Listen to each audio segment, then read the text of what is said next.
On est tous en train de se préparer pour Shabbat. Shabbat spécial, Shabbat Parashat Shelach, Shabbat Mevachim, le Shabbat dans lequel on va bénir le mois qui suit, le mois de Tammuz.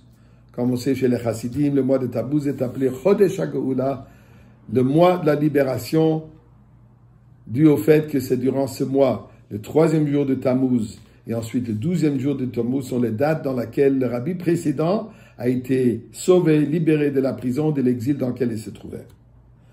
Gimel Tammuz aussi, c'est le jour où le rabbi a choisi que depuis quand se voiler de nous physiquement, tous en préparation vers la Géoula.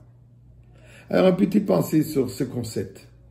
Shlach, la Torah nous raconte la fameuse épisode où Moshe Rabbeinu a envoyé les explorateurs pour guider, pour nous montrer comment monter en Eretz Israël. Et malheureusement, ils ont échoué, terriblement échoué dans leur mission. Ça nous a coûté 40 ans dans le désert et d'autres répercussions. Ce qui est fascinant à savoir, Moshe Rabbeinu de nos jours, le rabbi, le nasi de notre génération, il a des milliers de shluchim éparpillés à travers le monde entier. Des shluchim déjà qui sont 4 générations. 4 générations de shluchim qui sont déjà en shlichut aujourd'hui et énormément de shluchim qui n'ont jamais vu même le rabbi. Et on se pose la question, d'où vient cette force? Aujourd'hui, la shlichut, il n'y a pas un coin du monde où on ne trouve pas Chabad. On ne trouve pas un émissaire du rabbi qui est en train de se dévouer, lui, sa femme, ses enfants, complètement engagés dans une mission. Cette fameuse mission que Moshe Rabbeinu a envoyé les premiers émissaires pour comment arriver en Eretz Israël. C'est ça la mission. La mission de tous ces shluchim aujourd'hui, c'est de préparer l'humanité, le monde entier pour accueillir Mashiach et monter en Israël. D'où vient cette force extraordinaire? D'où vient cet engagement, ce Messirut Nefesh, ce sacrifice absolu de tous ces milliers, plus de 5000 familles en shlichut à travers le monde? Eh bien sûr, ceci vient du Meshaleach, de celui qui nous envoie, du rabbi lui-même. Et je vais partager une petite anecdote avec le rabbi lui-même. En 1941, le rabbi et la rabbinite Chaya Mushka se trouvent en France. Ils ont dû fuir Paris, arriver à Vichy, de Vichy à Nice, tout ça dû au fait que les nazis et Marchemam, la Gestapo, poursuivaient toute la communauté juive.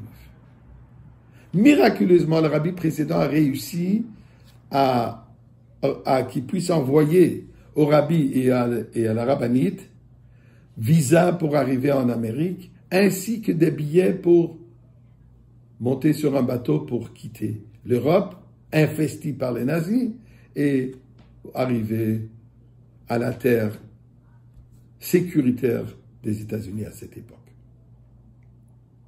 Au Portugal, à quelques moments avant qu'ils sont censés de monter à bord du navire, ils reçoivent un télégramme « Don't board », ne pas monter.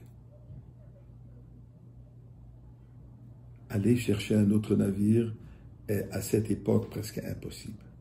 Nous savons comme les nazis, ils détruisaient tous les bateaux sur l'océan. C'était censé être le dernier navire qui va pouvoir passer l'Atlantique pour arriver aux États-Unis. Sans aucune hésitation, le rabbi et la rabbinite ne sont pas montés. Et finalement, miraculeusement encore, à un moment plus tard, ils ont pu monter sur le navire Serba Pinto qui les a menés aux États-Unis. Ils sont arrivés le 28e jour du mois de Sivan, correspond à ce Shabbat, le 23 juin 1941. Le rabbi précédent, quelques semaines avant cela, à Shavuot pour être précis, le rabbi précédent dit les paroles suivantes. Je ne vais pas rentrer dans les détails, je ne vais pas rentrer dans de longues discussions, mais le moment est maintenant de se préparer pour des invités. Et c'est le moment de se préparer pour la venue de Mashiach. Le rabbi précédent voit dans l'arrivée du rabbi et de la rabbinite Chaya Mushka aux États-Unis comme l'étape finale pour recevoir et accueillir le Mashiach. Et effectivement, on voit cela. Que depuis l'arrivée du rabbi aux États-Unis, il a transformé l'Amérique du Nord et le monde entier. Il n'existe pas un coin du monde aujourd'hui, Chabad n'est pas là, les shluchim des rabbis ne sont pas là, 80 pays, toutes les provinces au Canada, tous les États aux États-Unis, partout, vous trouvez les shluchim du Rabbi, prêts à vous accueillir, prêts à aider et préparer le monde pour accueillir Mashiach.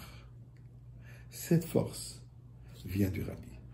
Donc ce Shabbat, quand nous allons lire Shlach, nous allons tous réfléchir un petit moment et s'engager à cette mission que Moshe Rabbeinu a donnée alors et que le Rabbi nous a donnée, qui est de se préparer et préparer le monde entier pour accueillir Mashiach. Ceci, le Rabbi de se faire par deux choses. Ardout, Avat Israël, l'amour du prochain, et l'étude des sujets de Goula Mashiach. Et nous prions à Kadosh Baruch Hu que ce Shabbat, nous soyons déjà tous réunis avec le Rabbi, avec Moshe Rabbeinu, avec Aaron HaKohen, dans le Beth Amikdash. Shabbat Shalom.